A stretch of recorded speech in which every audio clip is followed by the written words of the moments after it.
It's the Real News Network. I'm Sharmini Pires coming to you from Baltimore.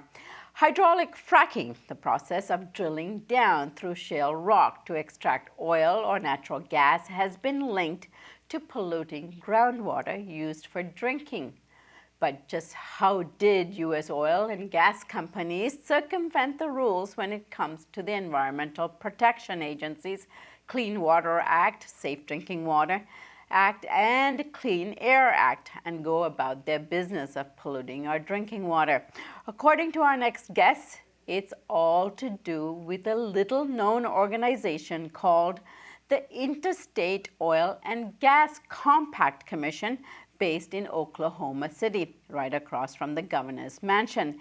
And our guest has obtained hundreds of documents from an open records request and historical archives to prove it. With us to discuss his uncoverings is Steve Horn. His recent article, published in DeSmogBlog, is titled Introducing IOGCC, the most powerful oil and gas lobby you have never heard of. Steve, it's great to have you with us again. Good to be here. Steve, so give us a good sense of how did the fracking industry manage to secure this exemption, allowing them to pollute our drinking water? So this is, of course, as you mentioned, I learned about this from a combination of open records requests from their own website, stuff that's not on their website anymore, that is on, you can find on the web archive, at least for now, and then also historical archives. And in reviewing those documents, it became clear over time that IOGCC, and formerly known as the IOCC, the Interstate Oil Compact Commission, but they got more involved in gas in the 1990s, has basically, from the dawn of the Safe Drinking Water Act, been involved in advocacy against this law, dating back all the way to 1976. The bill passed in 1974. You can see in a combination of comments sent to the EPA that are now obviously not very easy to find, also model resolutions that I found, and congressional testimony dating, in 1980. They made, their then executive director stood in front of Congress, made the claim that oil drilling can't lead to, there's no documented cases of it, and so therefore the states should be the ones in charge of this regulatory regime. And of course, it's important to point out, then it goes to what is the IOGCC, what has it, what was it, what is it? And it is a organization of the oil and gas producing states that the people who are on it are appointees of the governors and of those states.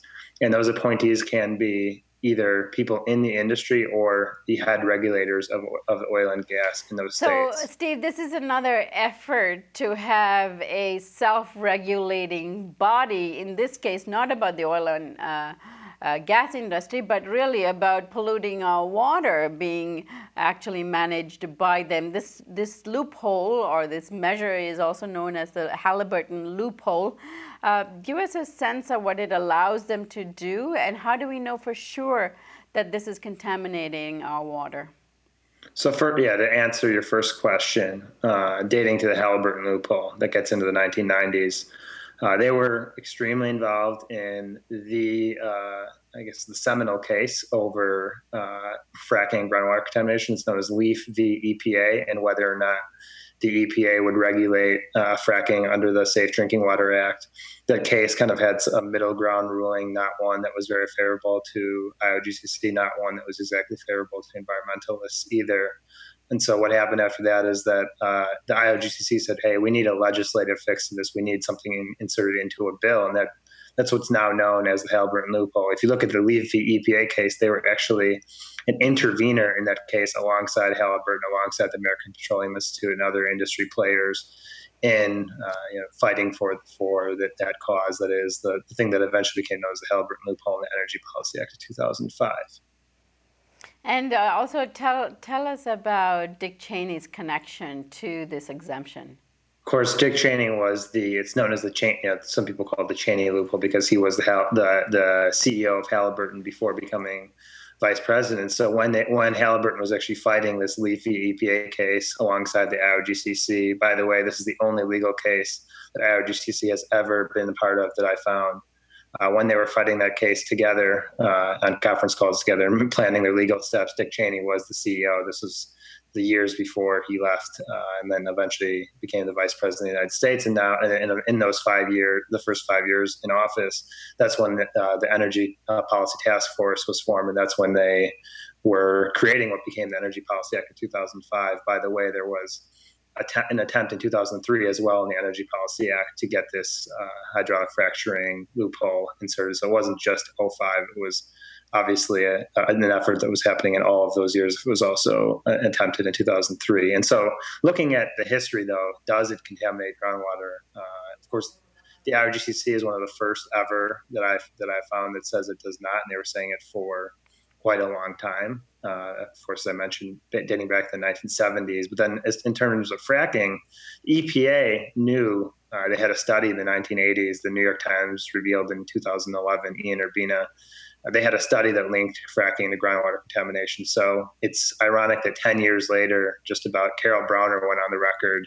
This was the impetus for that leafy EPA case. She went on the record then, the administrator of the EPA under Clinton, and said fracking, that there are no documented cases of fracking contaminating groundwater, when the EPA's own study said there was. And so that led to what's now the leafy EPA case. And then from there, that led to the Energy Policy Act of 2005. And fast forwarding to what's in the story that came out, there's a document, a newsletter, in which the IOGCC is writing and almost bragging in September of 2005 about the role they played in getting this quote unquote legislative fix inserted into the Energy Policy Act of 2005. So this was something they're working on for a very long time. And of course, the science, even the EPA's own science, said otherwise, that it does. And they had their, I'll just say, one of the things that is so telling, IOGCC, they inserted comments into a study that led to the eventual passage of the EPA, the Energy Policy Act 2005, a study that the